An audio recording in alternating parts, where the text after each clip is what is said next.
প্রশ্ন হলো, ট্যাটু না উঠিয়ে অজু করলে অজু হবে কিনা? খুবই গুরুত্বপূর্ণ একটা প্রশ্ন। আমাদের অনেক ভাইয়েরা, অনেক বোনরা আজকাল শরীরে ট্যাটু, উল্কি অঙ্কন করে। এই ট্যাটুগুলো লাগানোর পর অনেক সময় এগুলোকে আর রিমুভ করা বা দূর করার কোনো সুযোগ থাকে না। এই ট্যাটু অঙ্কন যে করে আর যে করায় দেয়, নবী করিম সাল্লাল্লাহু আলাইহি ওয়াসাল্লাম বলেছেন, লানাল্লাহুল ওয়াশিমাতা ওয়াল মুস্তাওশিমা, যে কারোর গায়ে ট্যাটু লাগায় দেয়, অঙ্কন করে দেয়, আর যার গায়ে লাগানো হলো, উভয়ের প্রতি আল্লাহর লানত এবং গজব বর্ষিত হয়। শয়তানের কিছু সূক্ষ্ম কাজ আছে, এগুলোর ভিতরে একটা হলো এই ট্যাটু। মানুষের শরীরে এগুলো যখন সেট হয়ে যায়, সে আল্লাহর রহমত থেকে অনেক দূরে সরে। বিশেষ করে অনেক প্রাণীর ছবি থাকে, অনেক সময় কারোর নাম লেখা থাকে, আজেবাজে জিনিস অঙ্কন করা থাকে। আপনার পশ্চিমা দেশের মানুষগুলোর গায়ে, বিভিন্ন ফুটবলারদের গায়ে আপনারা দেখেন এখানে ট্যাটু, হাঁটুতে ট্যাটু, গালে ট্যাটু, বুকে ট্যাটু, পুরো শরীরে অঙ্কন করে কি করে। আপনাদের কাছে কেমন লাগে জানি না, আমার দিকে তাকাইলে তো আমার কাছে বান্দর বান্দর মনে হয়। রুচি বলতে কিছু আছে। আল্লাহ তাআলা বলেছেন, লাকাদ খালাকনাল ইনসানা ফি আহসানি তাকওয়িম, মানুষকে আল্লাহ সবচেয়ে সুন্দর অবয়ব দিয়ে সৃষ্টি করেছেন। কিসের মধ্যে আঁকাআঁকি করে, ট্যাটু দিয়ে আস্ত শরীরটাকে অসুন্দর করে। বাংলাদেশে অনেক কোম্পানি বাইর হয়েছে, যুবকদেরকে ট্যাটু বেচা তাদের ব্যবসা জমানোর জন্য একটা মিথ্যা মাসআলা, ভুয়া মাসআলা তারা বের করছে। সেটা হলো, তারা বলে যে এই ট্যাটু লাগলে অজুতে কোনো অসুবিধা হবে না।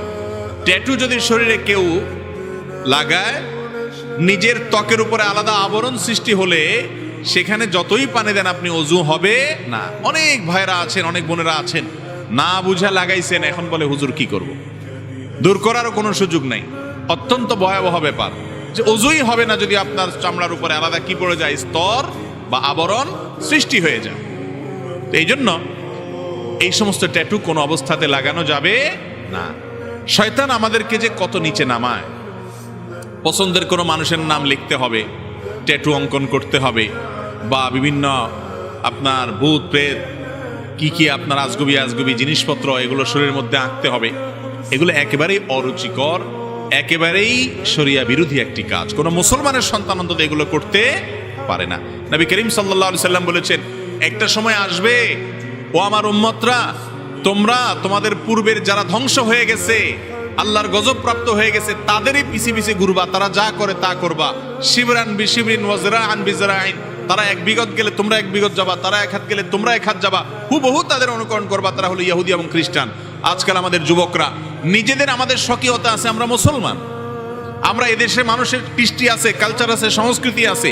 আমরা ভিনদেশীদের কালচার কৃষ্টিকে আমাদের এখানে আমদানি করার কোনো প্রয়োজন নাই। এত নিঃস্ব অসহায় মুসলমান না। ইসলামে কোনো কিছুর অভাব নাই। বিনোদন করবেন, আনন্দ করবেন, নিজের স্ত্রীকে ভালোবাসা পেশ করবেন, বৈধ প্রেম, বৈধ ভালোবাসা, হালাল ভালোবাসাতে আপনি এনজয় করবেন, সকল ব্যবস্থা আছে। আপনি তাদের সিস্টেম ধার করার দরকার নাই, ইসলামের মধ্যেই আছে। এজন্য এই ট্যাটু অঙ্কন করবেন না, খবরদার। শয়তান একবার ফাঁসায় ফেললে এরপর সারা জীবন কাঁদবেন, কাজ হবে না, ওইটা দূর করতে পারবেন না। হয় ট্যাপে অজু করার সময় মগে যে পানি জমে তা দিয়ে অজু শেষে কি পা ধোয়া যাবে? ট্যাপে অজু করার সময় নিচে বালতি বা মগ দিয়া অজু করছেন আপনি, তো যে পানিগুলো জমছে মগে, এগুলো দিয়ে পাও ধুইতে পারবেন কি না? উত্তর হলো, অজু করার পর শরীর ধোয়া যে পানিটা, ব্যবহার করা পানি, যেটাকে মায়ে মুস্তামাল ফিকের ভাষায় বলা হয়, অর্থাৎ ব্যবহার করা পানি, সেই ব্যবহৃত পানি বা ব্যবহার করা পানি, এটা দিয়ে অন্য কোনো অঙ্গ প্রত্যঙ্গ ধোয়া যাবে না। এটা এমনি ঢেলে দিবেন, কমট পরিষ্কার করবেন, গাছের গোড়ায় দিবেন, অন্য কাজ করতে পারেন, কিন্তু এটা দিয়ে আপনি পাও ধোবেন না।